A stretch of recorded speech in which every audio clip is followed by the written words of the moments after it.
Have your say. Across the West Midlands, call 03453 00 9956. BBC WM 95.6. OK, here we go. Other people's dogs. In the studio, we have a dog expert, a real worldwide four-legged authority. It's Hannah Molloy. Good morning, Hello, Danny. Hannah. Hello. Good morning. And every month you make a little pilgrimage to Studio 1 at the mailbox, don't you? It's lovely. And we do, you know, the weeks just fly by, Danny, until I see you again. It's crazy. Yeah, and we've got a bowl of water in the corner for you. Appreciate that. Thank you. And there's a little bit of paper if you can't wait till 11:30 if you need to relieve yourself. What do you do, Hannah? Well, I'm a sort of, I mix people and dogs, and I relationship counsel between people who are having problems with dogs and dogs who are having problems with people generally. What are the common problems that dogs have with people, or vice versa? Well, our lifestyles have changed a lot, haven't they? You know, we used to, if the dog was in the house, it was under its best behaviour, you know, say 60 years ago. And if the dog was in your living room, it certainly wasn't on the rug. And now we live in a much more sort of disposable society.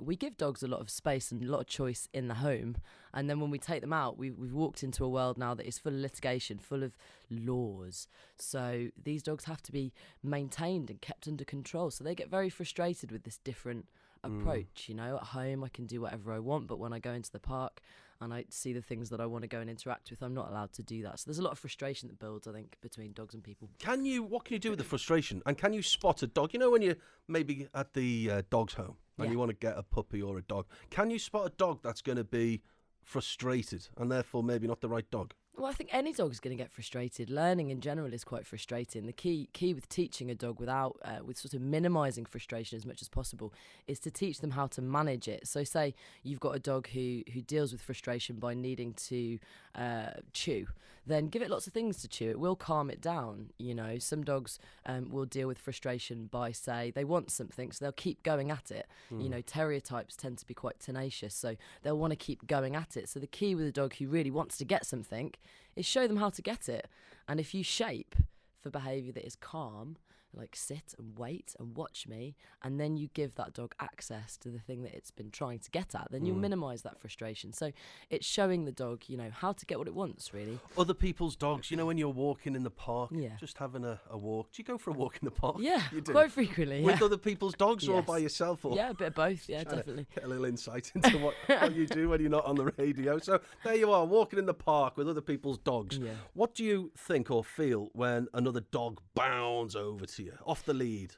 Well, I mean, the first thing to bear in mind is that it's completely natural behaviour. You know, dogs and people, we're very social. We want to say hello. We want to have connectivity. We want to get to know each other. And I think it's just the way that dog approaches is really important. So if I've got a dog that I would call, say, a space invader, we've talked about these before, that will kind of bomb straight over to the dog that I'm working with and really investigate it with its nose and sort of get under its undercarriage. And that can be very frustrating if I'm working a dog that is already on lead. But it's completely understandable. These dogs are going to want to say hello to each other. So I think it's more, what is the intention of the dog? Are you coming over just to see if you can intimidate and control? Because some dogs are a little bit like that. I'm going to sniff you, and it's as simple as that. I'm going to get my nose right up in there. My mum had a greyhound that used to do that to the neighbours. Whenever the neighbours came around, it was so embarrassing.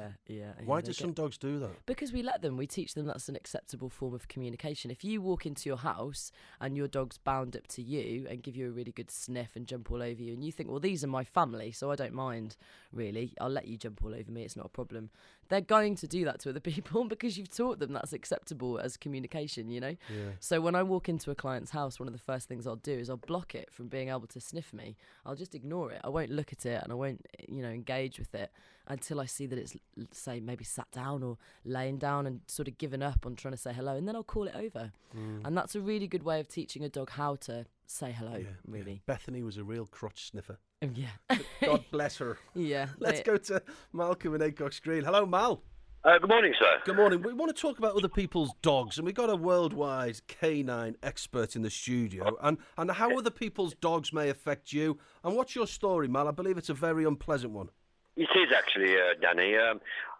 Within a space of 3 years, you could say that the local park where I walk my dog, which is a Doberman and is a very well-behaved Doberman, it's been attacked now, up to, say, 3 years, 6 times. Wow.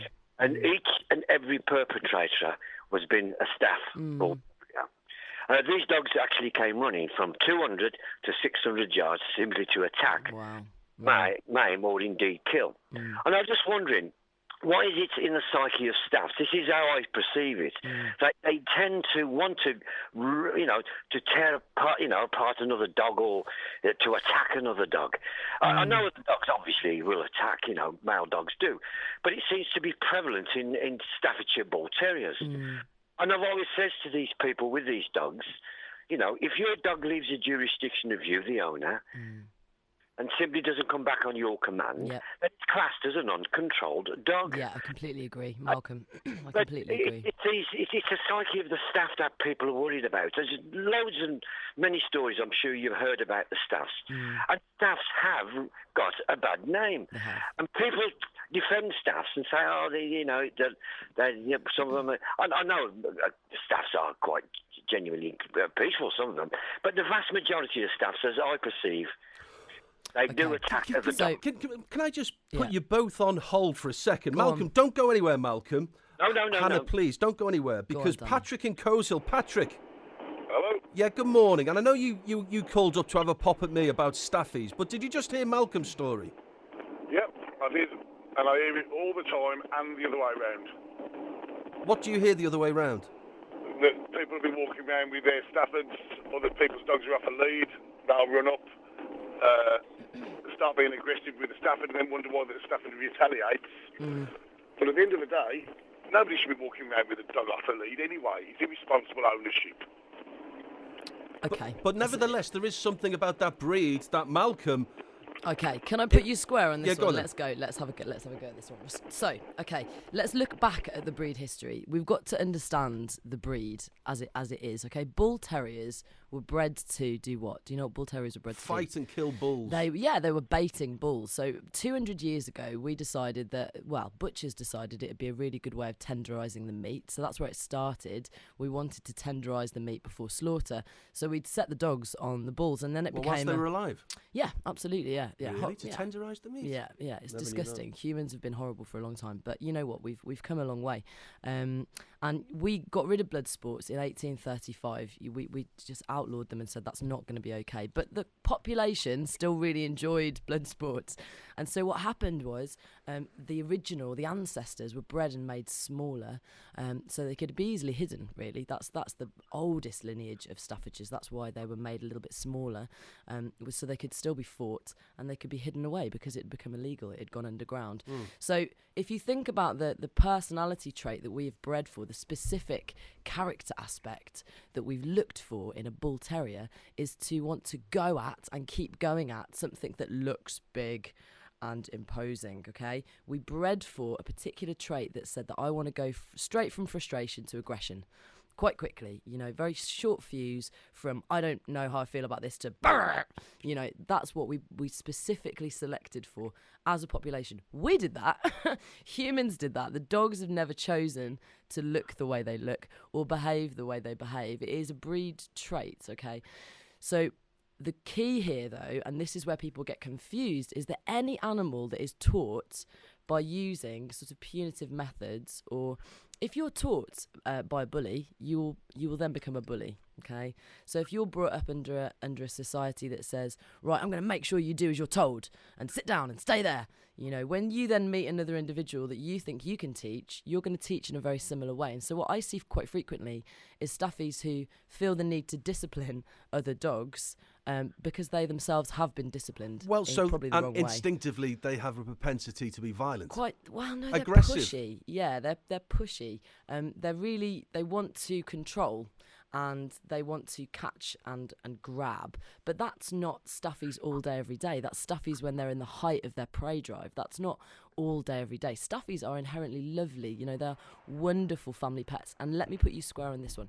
This is the crucial thing that we didn't say last week that really caused a lot of distress for the majority of people who were listening that really love staffies, is that ultimately any dog that is seen to be out of control in a public place needs to be kept on a lead, okay? So unless you can prove that you can call your dog and it will come straight back to you, under any circumstance, then you need to make sure that your dog is maintained on a lead. But the law is not that dogs have to be on the lead all the time. They can be let off lead in a public park as long as you can show that you are responsible with the training you've put in there. Okay, Patrick, would you like to react to that? They seem to instinctively have this aggressive personality. No, they don't. This is the point that I'm trying to get across, right? You're probably talking about everyday, ordinary, pet-bred, rubbish Staffords that most people have got on the street. I lay down the gauntlet here. You come to one of our dog shows, right? I show, I breed, I exhibit my dogs all over the country, week in, week out, all around the year. You can come to a show, there'll be 200-300 dogs there, comes across, be 400 plus. You will not see dogs of Fighting. this No, breed yeah, that absolutely. you Do you know will what? see in a normal everyday park. And this Yeah. is what's getting on my nerves. Yeah. Because the whole breed is getting demonised Yes. because a few idiots get hold of them Yeah. and try and turn them a way that they're not supposed to be. Yeah. Staffords inherently are a people dog. They are.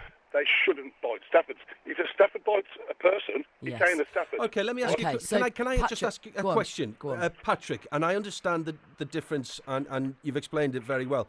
But would one of yours, in fact, Hannah, maybe you're the best person to answer this. But would one of Patrick's Staffordshire Bull Terriers that have been brought up with love and affection and no aggression, Yeah. would they kill a cat instinctively?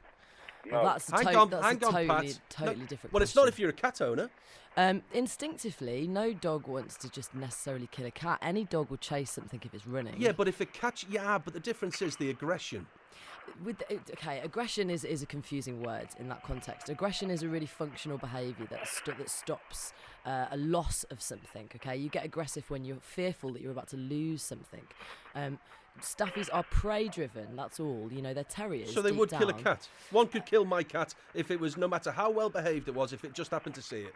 Let's just. No, that's a massive generalisation. But you Danny. just accepted that it would chase the cat. It would chase the cat, And then yeah, it would most kill it if dogs it got would. hold of it. Not necessarily. What's it gonna do with it? I know a lot of Staffies who would just pin, and actually this is a big problem, is that people do see Staffies who are sort of controlling other dogs or pinning them or trying to calm them down often, actually, because they are very socially. And honestly, Malcolm or Patrick, I'll stand with you on this.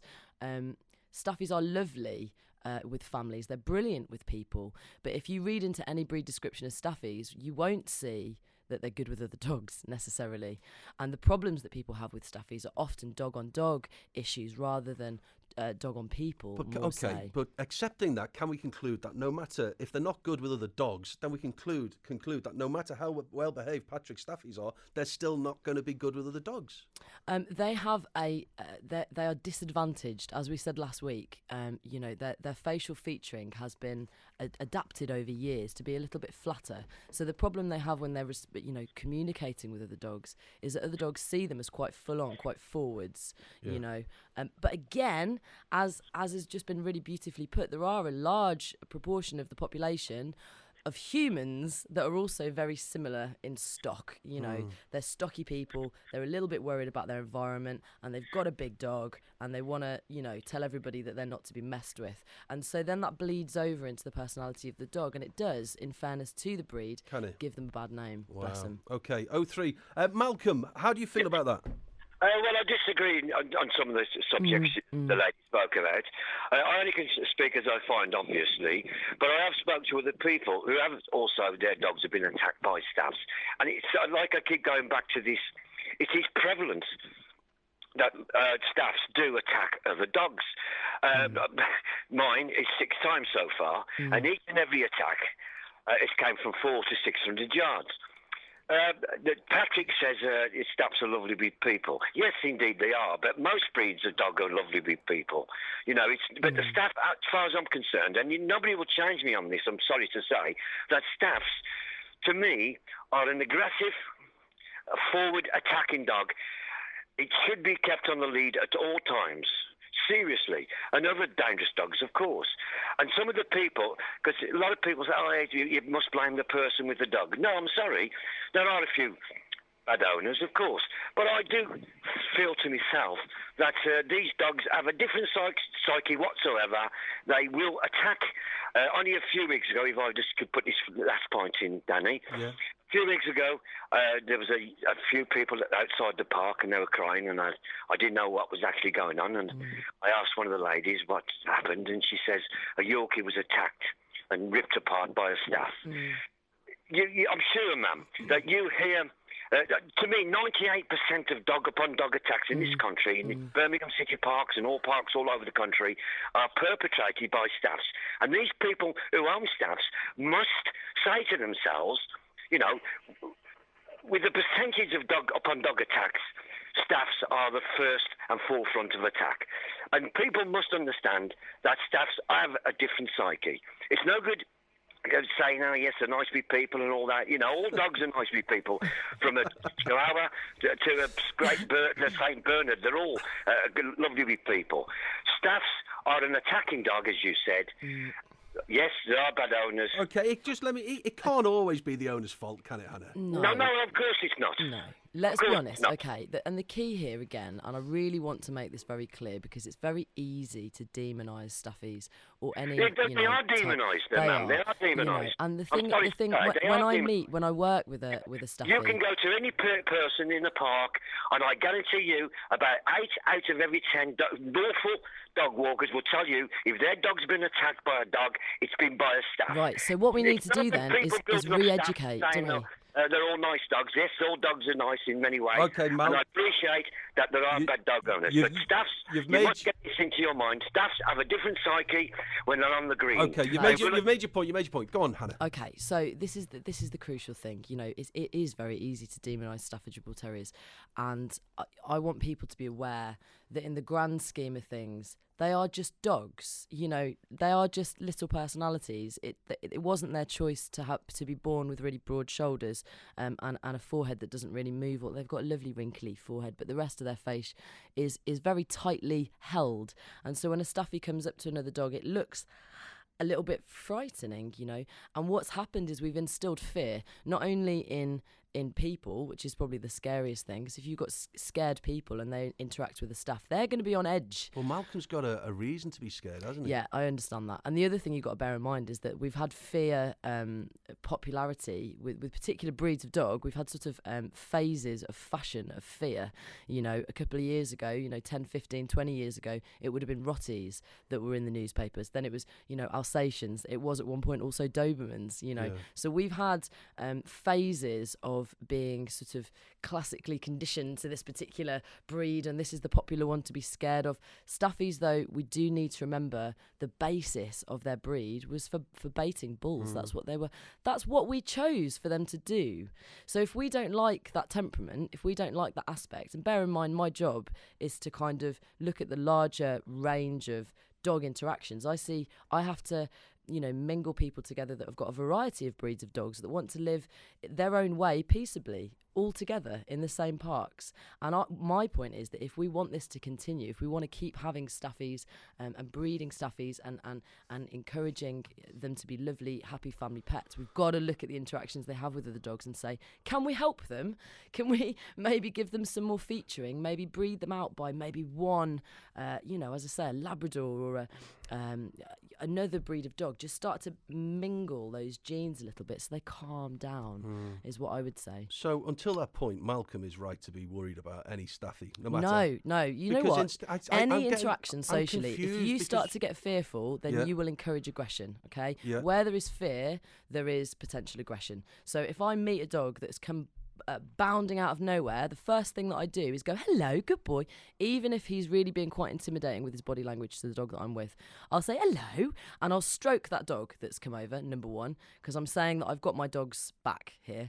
Me and my dog are friends, and you're new, and it's nice to meet you, and I'm going to stroke you and say hello, and I'm going to stand in front of my dog if I need to, but I'm going to do that with a lot of love, because as soon as I get scared, so does the dog, and then aggression happens. Okay, 81333 on the text.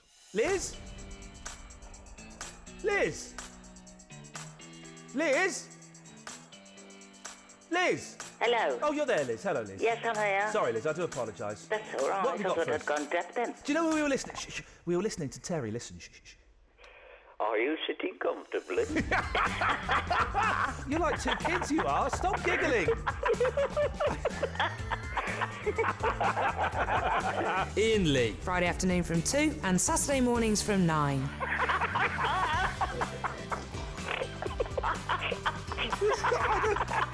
We'll get taken off the air in a minute. Yeah, I know. BBC WM. 95.6. I've just remembered Ian's on.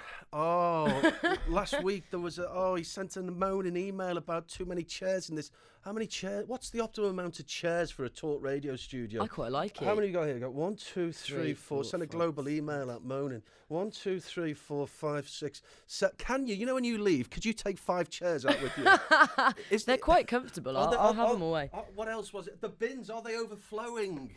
What? A bit of chocolate was on the floor. Danny, what could are you you talking about? take some? Could you please? Because I don't want another moaning email from Ian Lee saying the state of this studio and it's all filthy and everything. Can we take some chairs out with us? I think we don't get another global email of complaints. I quite like playing musical chairs. In fact, let me just do the floor. There we go. And if we can get a feather duster for the studio desk, maybe disinfect the hotkeys yet. Yeah, Ian's on it too, everyone, and the studio will be spotless. Now, Hannah, how can people find out a little bit more about what you do? Which you do great, by the way. Good work. Well, you can go to my website, which is www.pawfectdogsense.com. Yeah. So it's a little bit like perfect nonsense, but with paws and dogs. Yeah. You can come and see me. I train in Kings Heath Park every Sunday. Yeah. And I do it in a park so that people can welcome to come and watch. I don't think that dog training should be kept in rooms and sort of vested away from the general public. You want to see dogs interacting, then come and have a watch. I think half the time it's about building people's confidence with their own ability to manage behavioural issues, because lots of trainers have said, you can't do it without me, I'm the best, and without me you're scuppered, and I totally disagree. My job is to get you to be able to be as confident as Thank you so much for coming in. Could you please, it's a pleasure. There's 1, 2, 3, 4. I could you probably take get at out least 5 4 seats, please? Yeah, 4 in the van. Could you? Come on, just let's get it on the radio. Can I have one of these tellies while I'm here? Put your headphones down and let's just hear some seats being removed from the... right. In fact, no, we've got one more question. Gary's in Erdington. Hi, Gary. All right there, Danny, how are you? Yeah, good morning. A little bit worried Hiya, about Gary. what All Ian's right going to then. make of this studio at 2 o'clock. Yeah, go on then, Gaz. Let's talk dogs. We've only got 60 seconds. Yeah, it's just about Wesley. I want to know if there's anything I can do to stop him barking every time the door knocks. He drives us mad. Oh, bless you. Yeah, definitely. Okay, so you've got to reshape that behaviour. What he's doing is saying there's someone at the door, which is really important. Obviously, everyone wants to know when there's someone that's about to enter your property. So what you want to do is say thank you and then invite him to go and sit in his bed. So every single time that doorbell goes, you get into a routine of saying, good boy, and then you take him to bed and give him a treat for being in bed. And then he's going to very quickly associate, hey, the door means I get to go to bed. If he runs back at the door, you're going to stand between the dog and the door and you're going to walk him gently in a shepherdy sort of way back into his bed and ask him to wait. And then he'll very quickly associate actually barking at the door means I get a treat in bed and then I've got to wait. A treat in bed, that's what we all want in life. Absolutely. Gary and Erdington, thank you. Okay.